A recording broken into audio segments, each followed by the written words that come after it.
Kita mulai ya, bismillahirrahmanirrahim. Assalamualaikum warahmatullahi wabarakatuh. Sebelum kita mulai kelas hari ini, kita baca dulu Al-Fatihah dan juga doa belajar. Alhamdulillah. Ya, semoga semuanya sehat ya, sehat selalu. Dan apa? Jaga kesehatan pokoknya gitu ya. Oke. Hari ini kita mau belajar bahasan lain ya dari matematika. Jadi matematika SMA khususnya itu punya banyak istilah-istilah matematika yang baru. Matriks. Matriks ini dia adalah seperti itu. Contohnya seperti apa? Nah, contoh nih. Jadi ada bentuk matriks itu dia. Ini kita pengenalan dulu aja ya. Matriks ini pertama dia ditandai dengan huruf besar gitu. Jadi nama matriksnya dia huruf besar. Isinya dia pakai tanda kurung. Bisa pakai kurung ini namanya kurung siku ya, kurung 7. Nah, ini adalah bentuk matriks. Jadi mirip kayak tabel tapi nggak ada garisnya. Nah, ini kita kenalan dulu, ini ada namanya baris ya. Dan kolom 3. Nah, ini namanya matriks. Contoh lain, misalkan ada matriks B, hurufnya huruf besar. Kita bikin kurung juga isinya. Nah, isi dari matriks ini dalamnya disebutnya elemen. Jadi misalnya matriks A punya elemen ini gitu. Matriks B elemennya apa aja? Elemennya misalnya di sini. Berarti ada berapa baris? 3. Ada berapa kolom? 3. Ada 3 juga. Ya, ini berarti nah, jumlah baris, jumlah kolom ini disebutnya ordo. Ditulis dalam bentuk baris dikali dengan kolom. Berarti kan barisnya 2. Nah, ini nggak usah dihasilkan ya, 2 kali 3 sama dengan berapa, enggak. Tapi gini, matriks A dia sifatnya punya ordo 2 kali 3. Barisnya ada 2, kolomnya ada 3. Nah, berarti kalau yang B ordonya berapa? Betul, ordonya 3 kali 3. Kayak gitu. Kan? Nah, cara menulisnya seperti ini. Jadi ada huruf kecilnya sebagai isi elemennya. Dia baris 1, kolom ke 1. Habis itu misalkan ada baris yang lainnya nih, dia berarti baris 1, kolom kedua. Ini kita. Berarti misalkan ada baris kedua, tulisnya gimana? Yang ditulis baris dulu ya. Baris kedua, kolom ke 1. Kayak gitu. Dan seterusnya sampai baris ke 1, kolom kolom ke N misalnya. Ke N itu maksudnya kita terserah ya berapa banyaknya, kita nggak tahu berapa. Kayak gitu.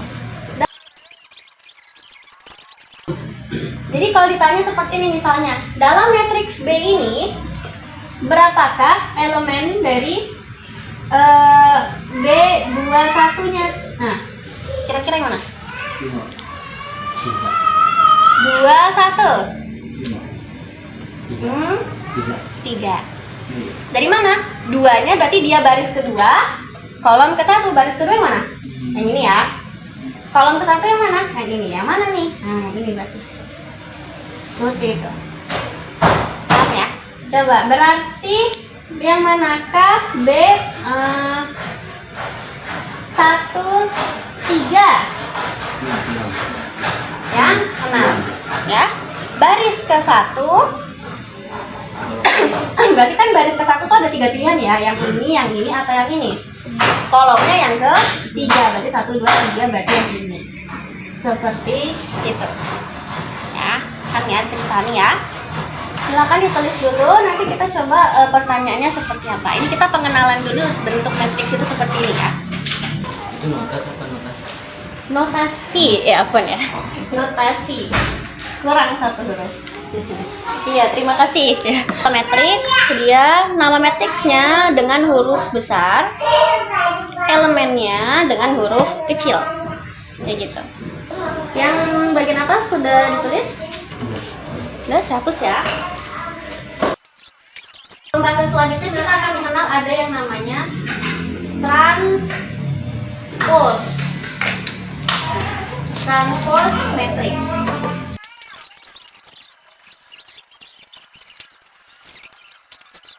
Berarti ada beberapa istilah penting di dalam matriks ini.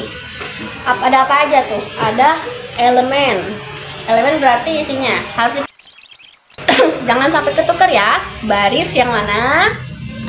Kolom yang mana?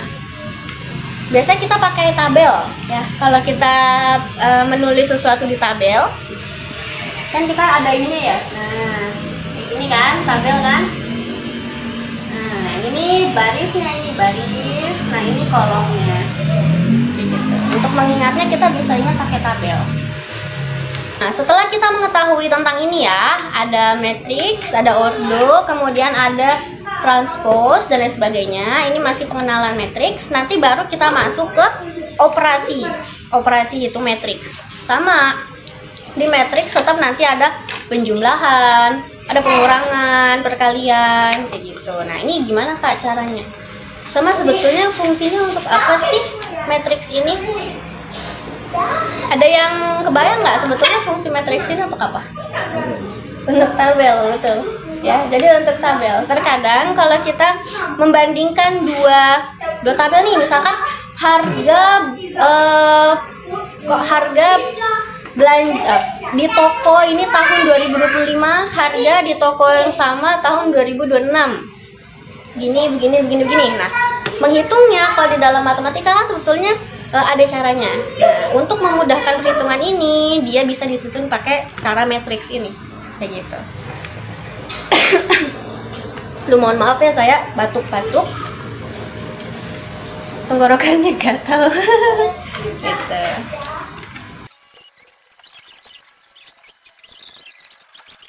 Pertanyaannya, kita akan disuruh cari tahu nih, masing-masing ini mencari dari sini berapa X-nya, berapa Y-nya, berapa Z-nya.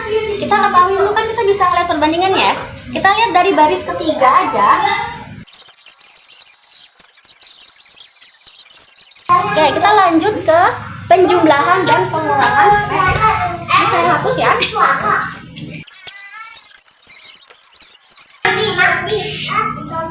Ayo anak-anak jangan berisik ya. Oke, memiliki ordo yang sama. Artinya apa? Yang dijumlahkan apa?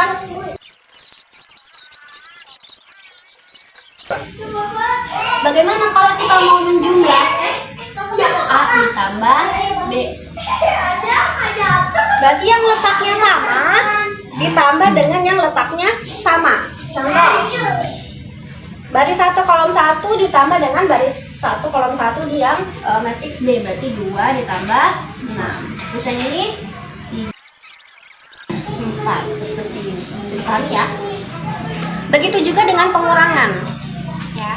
Jadi untuk tambah, penjumlahan dan pengurangan, maka dia harus memiliki ordo yang sama. Ya, berarti apa syaratnya penjumlahan dan pengurangan matriks? Ordonya harus sama, betul. Ya. Kita coba latihan ya untuk menguji pemahaman teman-teman tentang pengetahuan dasar matriks dulu. Ini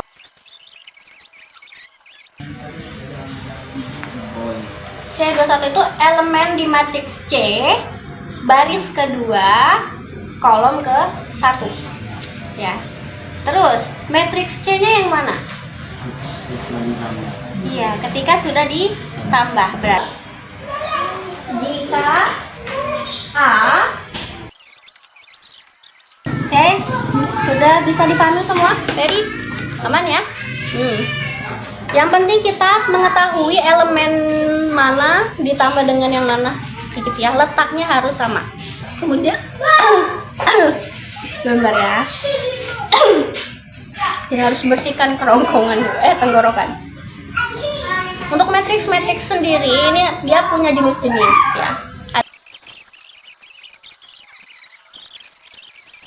Oke, paham ya? Untuk matriks berarti ada kesamaan matriks, Ada penjumlahan, ada pengurangan. Sekarang kita lanjut ke perkalian. Perkalian matriks. Angka biasa tuh kayak gini.